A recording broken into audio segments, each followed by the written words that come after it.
Kasus dugaan penistaan agama Hindu yang dilakukan Desa Made Darmawati dipertanyakan oleh anggota Komisi 1 DPRD Bali Imade Raiwarse.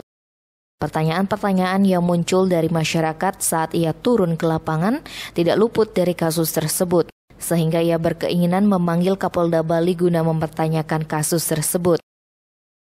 Anggota DPRD Bali asal Kecamatan Payangan ini juga mengaku saat resat aspirasi terdapat pertanyaan perkembangan kasus Desa Darmawati.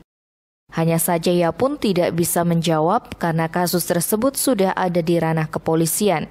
Meski berasal dari kampung yang sama dengan Desa Made Darmawati, Raiwarse pun tetap dengan tegas mempertanyakan kasus tersebut.